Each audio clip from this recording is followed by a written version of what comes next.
If you've watched Unsealed before, if you've watched a lot of the episodes, you know that I have opened a few hockey games on this particular series. I am a big hockey video game fan and a hockey fan in general, playing hockey games all the way back to the Commodore 64 in a game called International Hockey, also playing Blades of Steel in the arcade and, of course, on the NES. And working my way through the Super Nintendo and Genesis, all of the NHL games, I could go on and on. When we got to 2000, which was the sports year 2001, hockey was at an interesting crossroads, just like a lot of other video games were, as we were transitioning from Generation 5, being the PlayStation, Nintendo 64 generation, to Generation 6, the Dreamcast, PlayStation 2, Xbox, and GameCube generation.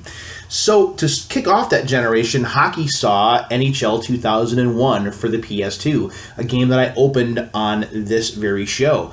Out of the stands, onto the ice, I talked about the presentation in this game.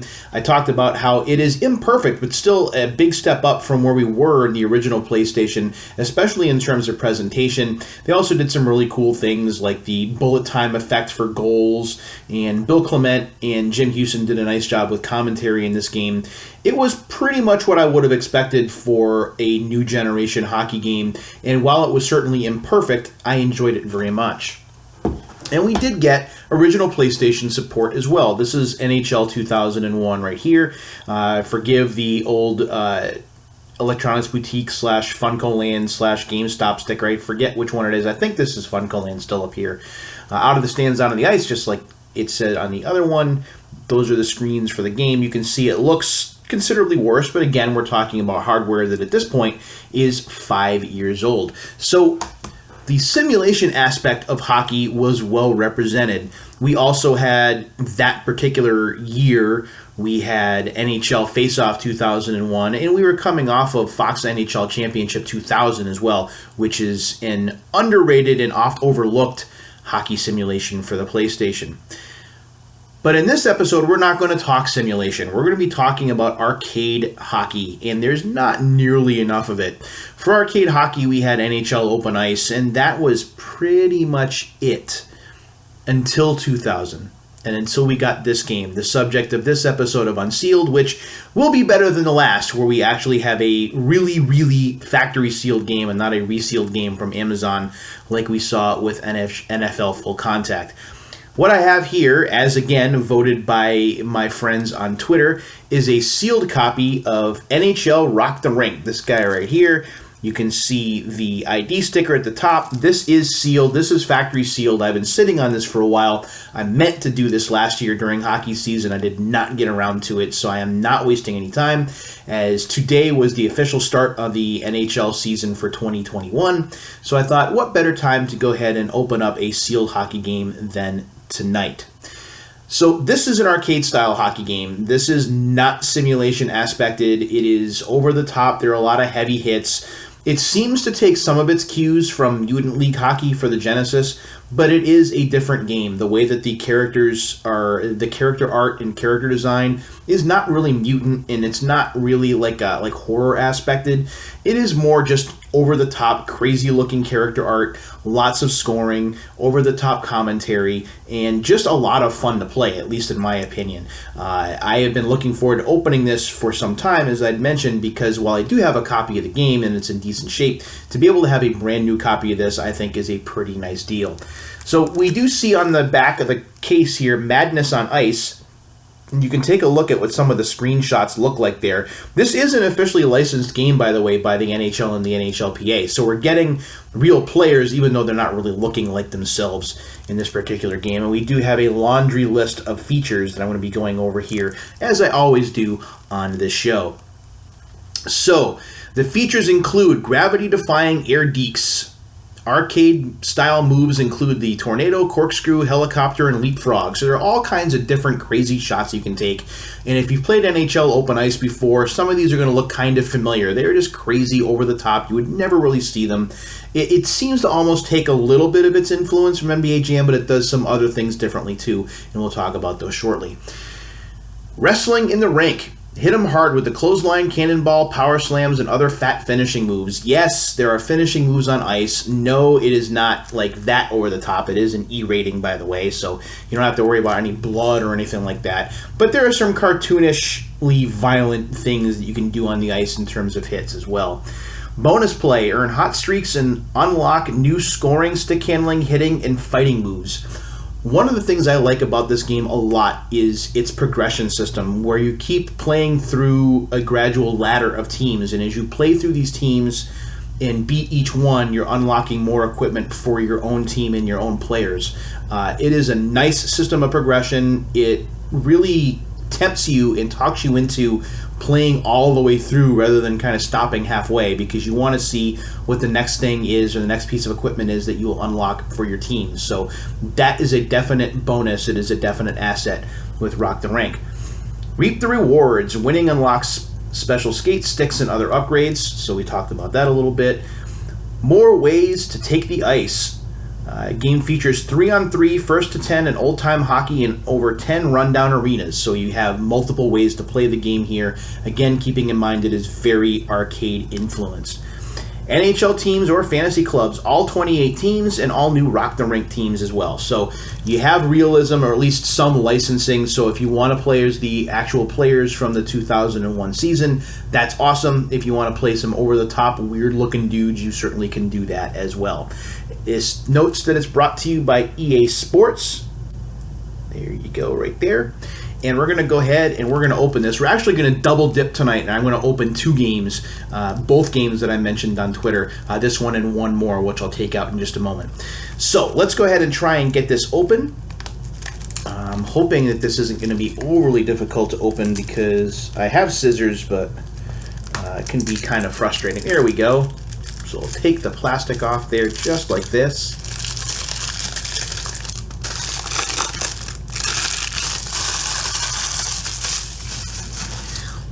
And we'll take the ID seal off of here. And we'll take a look at the disc that's on the inside. We'll take a look at the instruction manual. Here it comes. All right, when we open the case, and again, I got to be careful when I open it. Oh, yeah, okay. So we have an EA Sports catalog, and I'll, again, review this really quickly before we get into the instruction manual. We have the NHL Rock the Rink disc, again, mentioned that is brought to you by EA Sports. And the back of the instruction manual advertises NASCAR Rumble, which is another underrated but should-play game if you own a Sony PlayStation, one of the originals, or a system that will play backwards compatible PlayStation games. So before I get to the manual, let me just look at the catalog here. I think I've pointed these out before. This is specifically for EA Sports, where it's showing you all the games, I believe, from the 2000 sports season. So we have Madden 2000, and that's the year that Madden caught up to NFL Game Day, and it was really a neck-and-neck race that year. NASCAR 2000 is here as well. NHL 2000, which is not the game I showed you, but still, that's the game that's being advertised. NCAA Football 2000. We also have Knockout Kings 2000 and Live 2000. And yeah, I actually do have a copy of Live 2000 that I'll be opening a little bit later in this basketball season. So I'm excited about that. It's been a while since I've opened an NBA Live game. FIFA 2000 and Triple Play 2001. Baseball season is not too far away, so I'm looking forward to getting into some baseball for this particular sports year, 2021. So we'll be looking at the 2001 sports years as we reflect back on 20 years ago. Supercross 2000, we have an ad for easports.com. So at this point, the internet is starting to populate and starting to get more popular as well. So we're starting to see publisher websites as well as gaming magazine websites, and the EA Sports gamepad, which was crap, and I hope that you don't buy one unless you're just going to be looking to show it off, because it's terrible. Okay, so let's look at the instruction manual itself, and we will see what's going on here. So this is the manual. It is not very thick. I don't believe it's in color either, and it is not. It is black and white. There's one thing I want to check here. I don't think it's going to be listed. Let's see. Rink announcer. Speech editor. There it is. Okay. So Before I get into the instruction manual deeply, the commentator for this game, his name's Don Taylor. And Don Taylor would actually become synonymous with hockey games for the next couple of years. And we're actually going to talk more about Don Taylor here in a little bit when we get to the second game of our hockey double feature. But Don Taylor in this game is just your over-the-top commentator. He's not calling things seriously. He is using a lot of phraseology and funny things to say. It is humorous to listen to. Although, if we're being completely honest, some of the Donisms in this game tend to get old pretty quick. So there is an introduction section that talks a little bit about the game, which you can also see like the controls, and they're really easy to learn. The introduction here says, EA proudly presents NHL Rock the Rink, knockdown, drag out, no holds barred hockey. Body slam your opponent to the ice, feed him a fistful of leather, or drop him like a rock with a wicked clothesline tackle. Best of all, none of these moves will land you in the penalty box. Rock the Rink delivers hockey like you've never seen it before. 3-on-3 fast-paced arcade action with no rules and tons of scoring. Get on the ice and get it on. And 3-on-3 seems to be EA's thing when it comes to its arcade-style hockey games. We saw it here. We see it in modern hockey games like NHL 21, where you see threes, and it's just it's something that's pretty common. And we actually would see it as well with NHL Hits, where you had that 3-on-3 scenario as well, whereas NHL Open Ice had the more traditional 2-on-2 setup.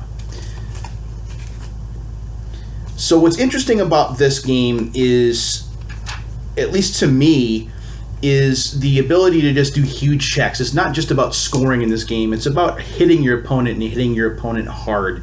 And then as you play through the game, you power up your bonus meter, and it's tough to see. I'll kind of hold it up. There's a meter that's like right along the top of the screen here.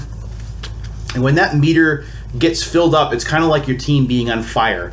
Your shooting goes way up, your hitting power goes way up, and you can really dominate while that bonus time is in effect. So that is pretty interesting. I think the other thing, if I'm not mistaken, I think there's a rule in this game where you have to shoot the puck within a certain time frame. I don't remember if that... Yeah, there's a shot clock. So there are three rules with this particular game. You got to outscore the opponent, and that's the same in any competitive sports game. No penalties, so no icing, no offsides, no game clock. Just put the puck in the net, and you have to get to a certain number of goals, not before the time runs out. And the last thing is the shot clock. All players have a limited time to shoot the puck. If you still have the puck when the shot clock expires, you get knocked on your tail, and you lose control of the puck. So the shot clock is what this game does differently. Once you have the puck, you only have so long to shoot it, so you have to be really quick either to get down to the offensive end of the ice and let the shot go, or you need to pass it and get another player down there, which I think is a pretty cool feature, if I'm being honest. One-timers are here, give-and-goes are here. There are some line changes that you can put into effect, and it's kind of like Nintendo's Ice Hockey, where there are different player types. Your finesse player, your power player, and your belt holder. So you have those kind of different players as well. So you can play through Arcade, which is like an exhibition mode, which is fun to just kind of get used to the play controls. NHL Challenge, where you take on teams from the NHL in a quest for that particular title. And King of the Rink, where is like a double elimination tournament that you can play as well.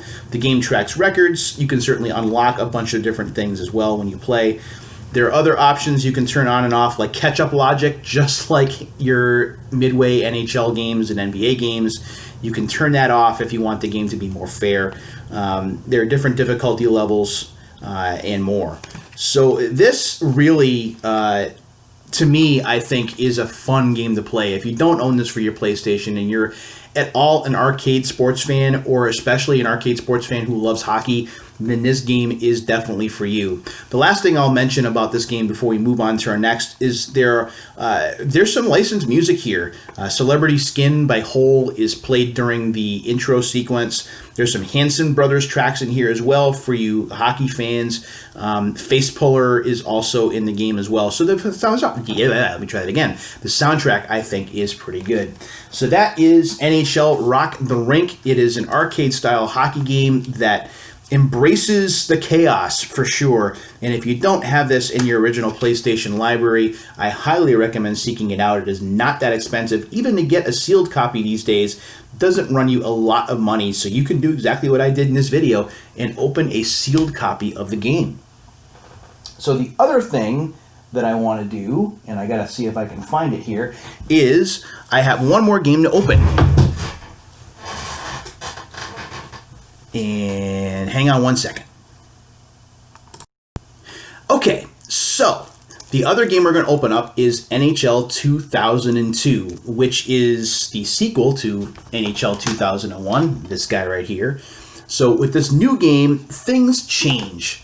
In NHL 2001, it was definitely simulation aspected. It felt more realistic, although with EA Sports games, you definitely have that air where it walks a little bit on the arcade side, so it's more accessible, but it definitely feels more simulation aspected. With this game, while there's some simulation, this definitely moves over to the arcade side of things, and honestly, it maybe walks a little too close to the arcade edge, and we'll talk a little bit why shortly. This particular copy of the game was a purchase made from the EA employee store. You can see the logo right there, which I think is pretty neat. It does have the ID sticker at the top, NHL 2002.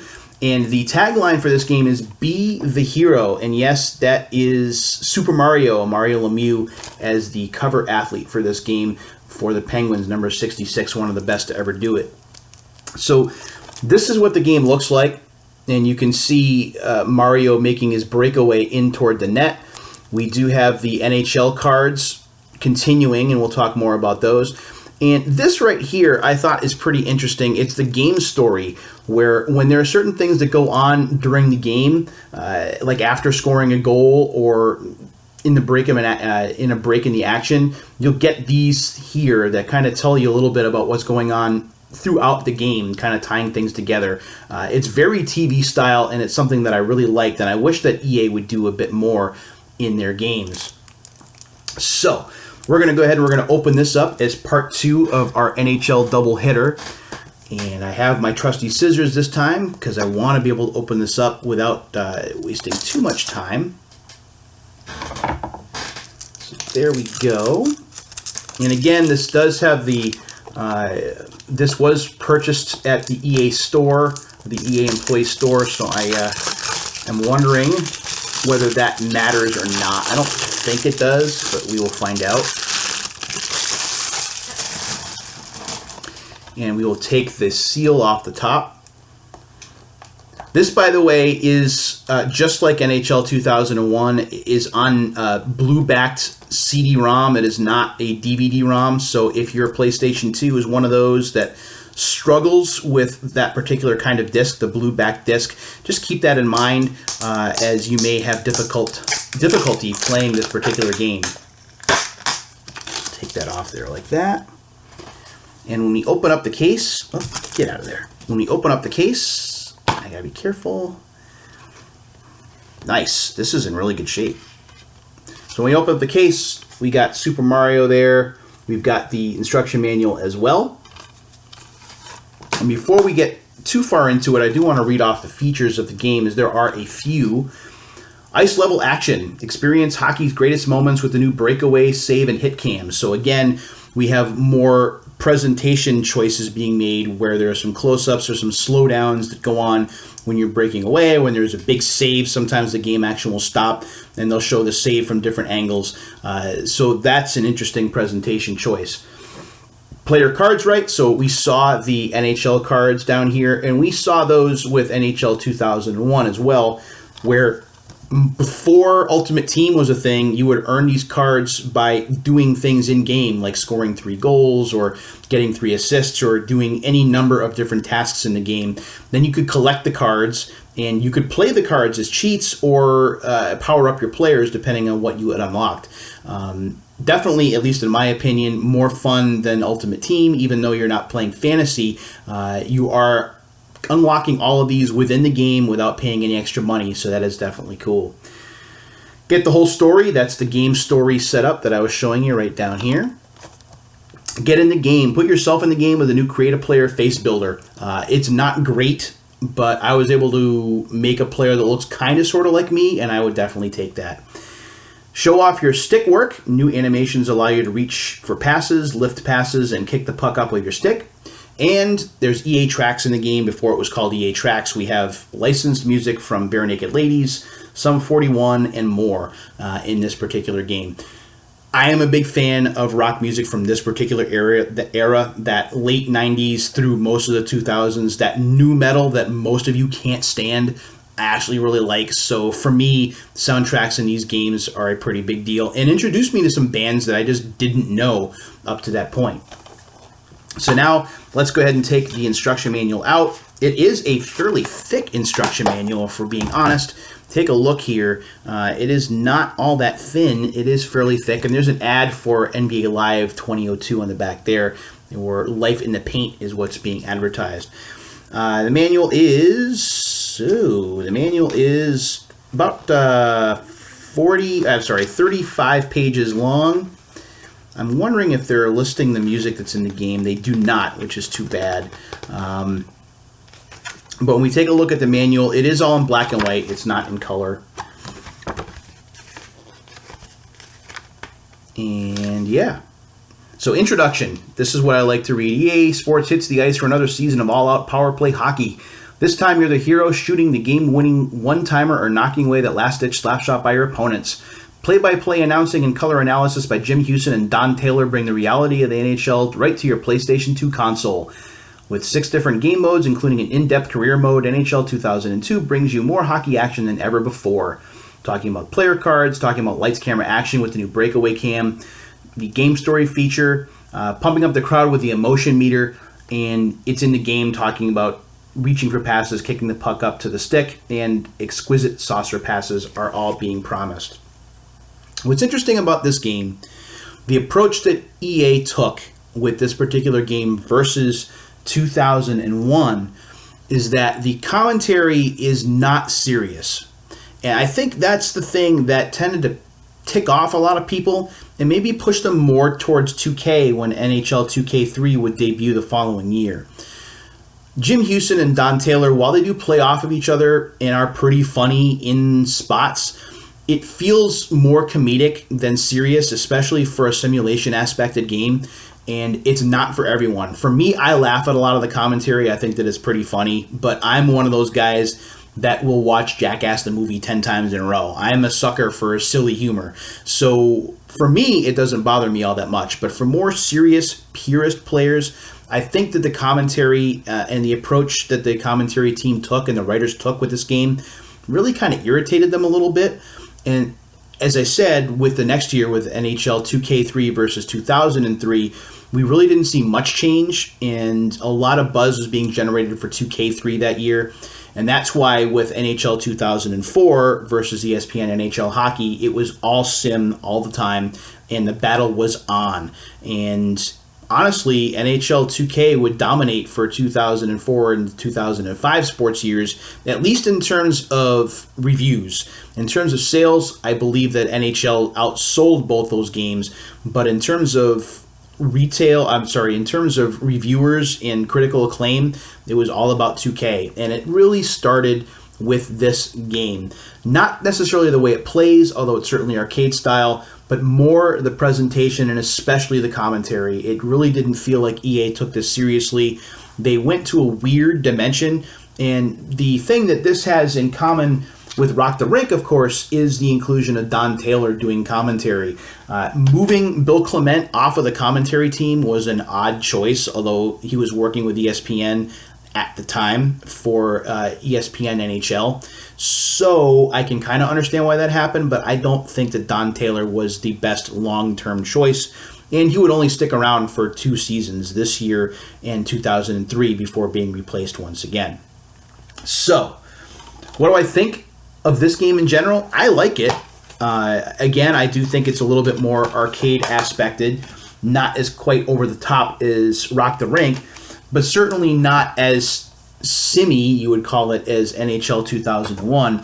And then once we get to NHL 2004 and 05, we would get back to more straight simulation, where it was kind of a fair fight between NHL and NHL 2K. Here's to what hopefully will be an exciting NHL hockey season. I hope you enjoyed this episode of Unsealed. It was nice to open up a couple of actually factory sealed games. Certainly have a lot more to do in the coming weeks. Until then, my friends, please take care of yourselves and each other, and we'll do it again really, really soon.